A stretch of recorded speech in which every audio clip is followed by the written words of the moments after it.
Už ste si niekedy sadli sami so sebou a napísali ste si, aký život chcete žiť? Alebo sa len tak plavíte tým životom a čudujete sa, že vôbec nie ste tam, kde chcete byť, že nemáte splnené ciele, ktoré chcete mať splnené, že nie ste tou osobnosťou, o ktorej ste vždy snívali, že sa ňou stanete jedného dňa. Sadli ste si už niekedy sami so sebou a spísali ste si, čo vlastne chcete žiť? Aký život chcete mať? Akou osobou chcete jedného dňa byť? Ak nie, tak pokojne sledujte ďalej. A ak aj áno, tak takisto sledujte toto video ďalej. Možno sa dozviete aj niečo, čo ste nepočuli, alebo si pripomeniete niečo, čo ste ešte nespravili. Keď už sa chceme niekam v tom našom živote dostať, tak nám v tom veľmi môže pomôcť to, že si k tomu sadneme a že si tie veci spíšeme. A že si ich spíšeme ideálne na papier, perom alebo ceruskou, pretože keď touto formou píšeme, zapájame oveľa viac zmyslov a popri tom, ako si to píšeme, nie do telefónu, nie do počítača, ale rukou, tak máme aj lepší priestor si naozaj aj predstaviť tie scenáre, tie obrazy v našej hlave. A teda čo si napísať? Ako si to napísať? Tých možností je viacero. Môžeme si vybrať nejaký deň, ktorý budeme žiť o 5, alebo o 10, alebo o 15 rokov. Nejaký vytúžený život a spíšeme si to od ranného prebudenia až do momentu, kedy ideme spať. A spíšeme tam všetky detaily, všetky chute, všetky vône, ktoré cítime, jedla, ktoré jeme, stravu, akú máme, aký máme pitný režim, aké aktivity počas dňa robíme, či sa venujeme nejakým koníčkom, či máme rodinu, ako tá rodina vyzerá v tých našich predstavách, v tej našej vysnenej budúcnosti, akej práci sa venujeme. Jednoducho všetky detaily toho dňa. A to nemusí byť zapísané, že teraz si idem k tomu sadnúť na 5 hodín a som večer vyčerpaný, unavený a nenapísal som skoro nič. Nie, sadnem si teraz k tomu na 5 minút. Na druhý deň urobím si nejaký pekný priestor s ranou kávou alebo raným čajom, sadnem si na terasu alebo niekde v kľude, kde som sám. Môžem si dať do sluchatok nejakú príjemnú hudbu a píšem a idem ďalej. A takto sa s tým hráte týždeň, 2 týždne, možno mesiac. Kým prídete k tej dokonalej predstave, že už tam nepotrebujete doplniť nič a nemusíte stať ani nič vyhodiť alebo niečo prepísať.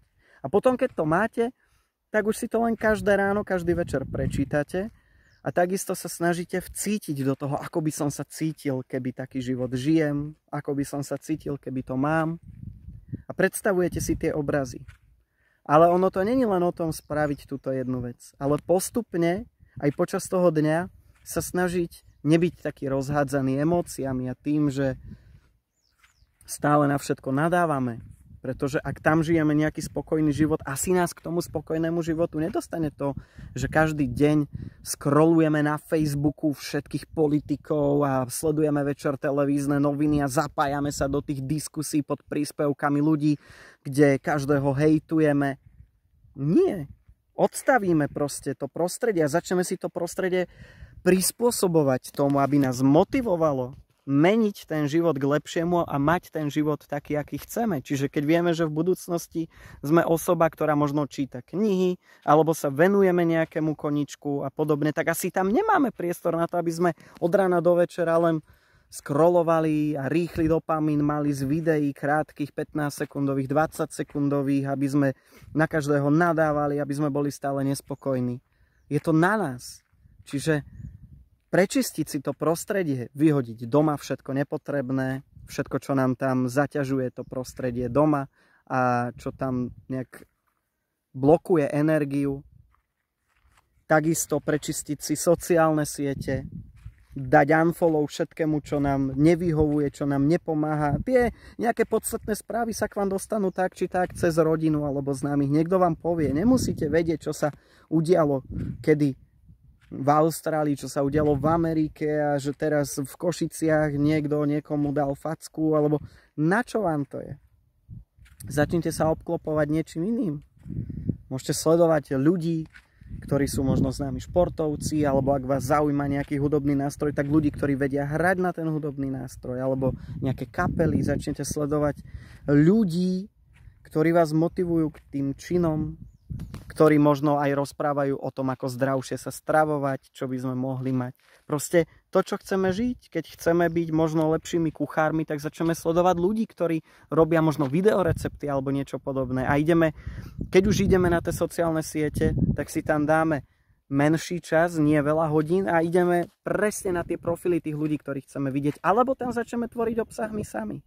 Proste postupne, popri tom, ako budete každé ráno, každý večer si čítať to, čo ste si napísali, alebo si to nahovoríte, budete to počúvať v slúchatkách, tak počas toho dňa sa snažíte byť viac spokojní.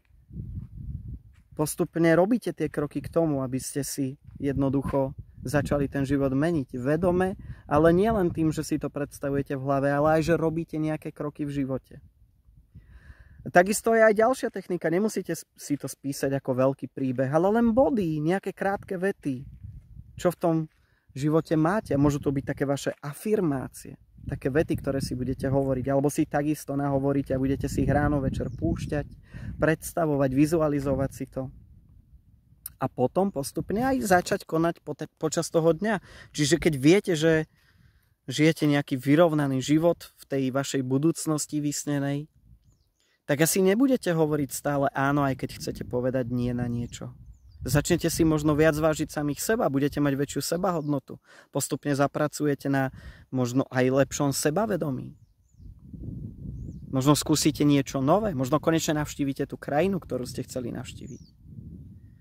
Tých vecí, tých techník a zmien, ktoré v našom živote vieme urobiť, je veľmi veľa. Ak by ste chceli viacero tipov, tak sa napríklad môžete pridať do facebookovej skupiny Život podľa mojich predstav.sk. Je to súkromná skupina, ale zdarma, link nájdete v popise tohto videa. Ak by ste chceli ešte viac exkluzívnejší obsah, ktorý sa týka aj mikronávykov, zmeny života vďaka návykom, manifestácií a ďalším témam, tak môžete ísť aj na Herohero, link takisto nájdete v popise tohto videa. Pre viac tipov samozrejme dajte follow, ak vám toto video niečo dalo, tak ho zazdieľajte ďalej, môžete napísať do komentáru, aké témy by vás zaujímali, alebo čo by ste chceli rozviesť v tejto téme, čo vám možno nebolo veľmi jasné v týchto pár minútach. A ja sa na vás samozrejme budem tešiť v ďalšom videu a prajem vám fantastický a aj tvorivý a krásny čas.